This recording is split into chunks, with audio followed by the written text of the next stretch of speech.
국민들한테 사과를 하고 자숙해도 모자랄 판에 이게 대체 뭐하는 짓인지 싶습니다. 이 정도면 돌을 안 맞은 게 다행이지 않을까 싶을 정도입니다. 윤석열의 부산 방문 역시나 논란이 터졌습니다. 어제 당대표와 주요 부처 장관들, 재계 총수들까지 대구 동반하고 부산을 방문해 가덕도 신공항 개항 등 지역 현안 지원을 약속했죠. 엑스포로 민심이 흉흉해지자 부산 민심을 달래려고 하는 건데 그룹 회장을 도열시킨 모습이 논란이 되고 있습니다. 윤석열은 머리 발언에서 이번 엑스포 유치의 뜻은 이루지 못했지만 전 세계 180개 세계 박람회 기구 회원국을 상대로 부산을 홍보했고 부산 이즈 레디는 세계 누구도 모르는 사람이 없을 정도가 됐다며 부산은 다시 시작합니다. 부산 이즈 비기닝입니다. 라고 말했습니다.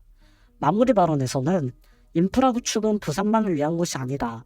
부산을 축으로 영원한 남북군 발전을 추진하고 전국 균형 발전을 통한 우리 경제의 도약을 위한 것이라고 강조했는데요. 이날 행사에는 국내인 김기현 대표와 서병수, 장재원 등 부산 지역 의원들, 박형준 부산시장, 대통령실 이관섭 정책실장과 관련 수석들이 참석했습니다.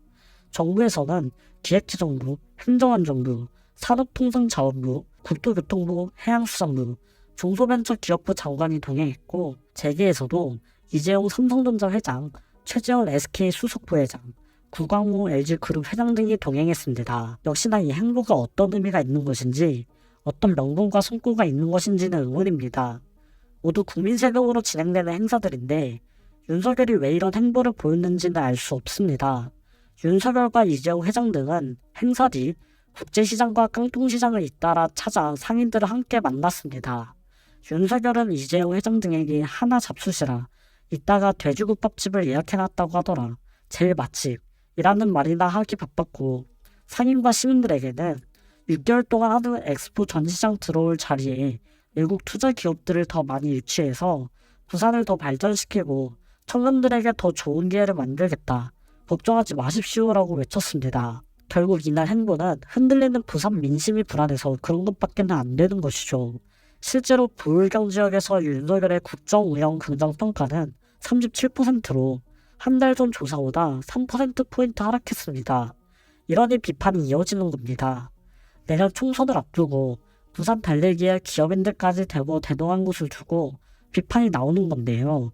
집권 여당과 정부가 정치적 목적을 위해 민간 자원을 동원하는 행태라는 말도 나올 정도입니다.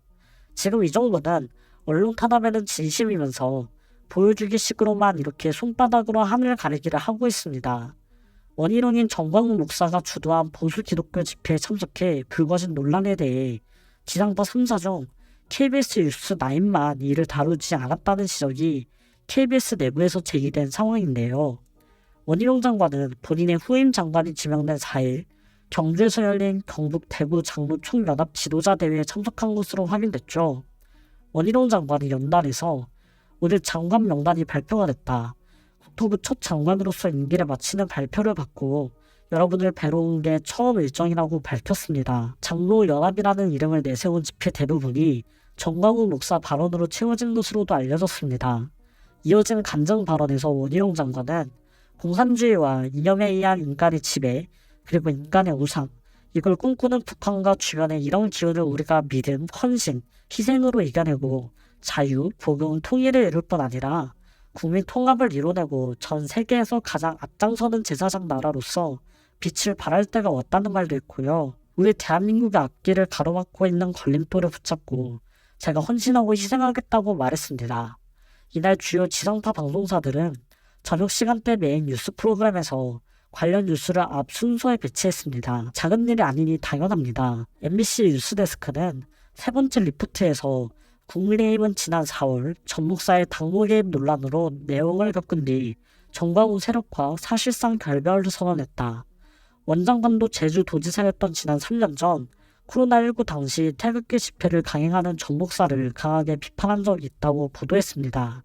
이어 원장관은 이번 집회에서 전 목사와는 만나지 않았다고 했지만 행사장을 빠져나가다 발걸음을 돌려 인사를 하는 듯한 영상도 포착되면서 총선을 앞두고 또다시 극우 세력과 손을 잡는 게 아니냐는 의구심마저 제기되고 있다고 했습니다. SBS 8시 뉴스는 네 번째 리포트를 통해 원장관이 떠난 뒤 단상에 오른 정광훈 목사는 원장관을 치켜 세웠다고 전한 뒤 국내임이 거리를 더운 정 목사와 같은 행사에 참석한 걸 두고 뒷말이 일자 원장관은 간증 요청을 받아 갔을 뿐 정 목사와는 대기실에서 잠시 만난 게 전부라고 해명했다고 보도했습니다.